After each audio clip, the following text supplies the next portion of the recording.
Note میں لکھا کہ 16 مئی کی سماعت سے قبل بھی چیف جسٹس کو بینچ پر تحفظات سے آگاہ کیا گیا تھا۔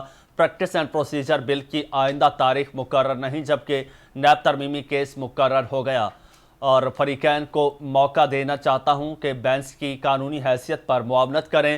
پریکٹس اینڈ پروسیجر بل پر فیصلہ یا بطور متبادل فل کورٹ میں سے تشکیل دیا جائے۔ پریکٹس اینڈ پروسیجر قانون کا اطلاق 184/3 کے تمام زیر التوا مقدمات پر ہوتا ہے۔ معلوم ہے کہ پریکٹس اینڈ پروسیجر بل کو 8 رکنی بینچ معطل کر چکا ہے۔ پریکٹس اینڈ پروسیجر بل کی معطلی کا حکم محض عبوری نوعیت کا ہے۔ قانون درست قرار پایا تو اس کا اطلاق نفاذ کی تاریخ سے ہوگا، نہ کہ عدالتی فیصلے کے دن سے۔ پریکٹس اینڈ پروسیجر آئینی قرار پایا تو نیب کیس سننے والا بینچ غیر قانونی تصور ہوگا۔ میری رائے پریکٹس اینڈ پروسیجر بل پر فیصلے تک 184/3 کے مقدمات نہ سنے جائیں۔ نیب ترامیم کیس جسٹس منصور علی شاہ نے بینچ پر اعتراض کا تحریری نوٹ جاری کر دیا۔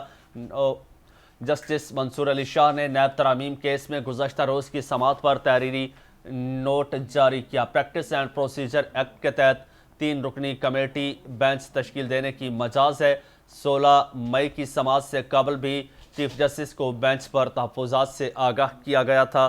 پریکٹس اینڈ پروسیجر بل کی آئندہ تاریخ مقرر نہیں جبکہ ترمیمی کیس مقرر ہو گیا۔ فریقین کو موقع دینا چاہتا ہوں کہ بینچ کی قانونی حیثیت پر معاونت کریں۔ پریکٹس اینڈ پروسیجر بل پر فیصلہ یا بطور متبادل فل کورٹ میں سے تشکیل دیا جائے۔ پریکٹس اینڈ پروسیجر قانون کا اطلاق 184/3 کے تمام زیر التوا مقدمات پر ہوتا ہے۔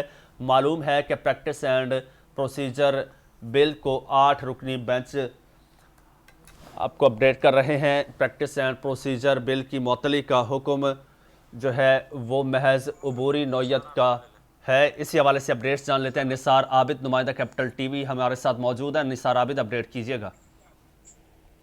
جی، جسٹس منصور علی شاہ نے نیب ترمیم کیس میں نوٹ جاری کر دیا ہے۔ Practice and procedure bill act کے تحت 3 رکنی کمیٹی جو بینچز تشکیل دینے کی مجاز ہے۔ نوٹ میں کہا گیا ہے کہ 16 مئی کی سماعت سے قبل چیف جسٹس کو بینچ پر تحفظات سے آگاہ کیا گیا تھا۔ پریکٹس اینڈ پروسیجر بل کی آئندہ تاریخ مقرر نہیں جبکہ ترمیم کیس مقرر ہو گیا ہے۔ جو نوٹ ہے اس میں کہا گیا ہے کہ فریقین کو موقع دینا چاہتا ہوں کہ بینچ کی قانونی حیثیت پر معاونت کریں۔ پریکٹس اینڈ پروسیجر بل پر فیصلہ یا بطور متبادل فل کورٹ میں سے تشکیل دیا جائے۔ نوٹ میں کہا گیا کہ پریکٹس اینڈ پروسیجر بل قانون کا اطلاق 184/3 کے تمام زیر التوا مقدمات پر ہوتا ہے۔ معلوم ہے کہ پریکٹس اینڈ پروسیجر بل کو 8 رکنی بینچ معطل کر چکا ہے۔ پریکٹس اینڈ پروسیجر بل کی معطلی کا حکم محض عبوری نوعیت کا ہے۔ جو نوٹ ہے اس میں کہا گیا کہ قانونی درست قرار پایا تو اس کا اطلاق نفاذ کا تاریخ سے ہوگا، عدالتی فیصلے کے دن سے۔ پریکٹس اینڈ پروسیجر بل آئینی قرار پایا تو نیب کیس سننے والا جج جو بینچ ہے وہ غیر آئینی تصور ہوگا۔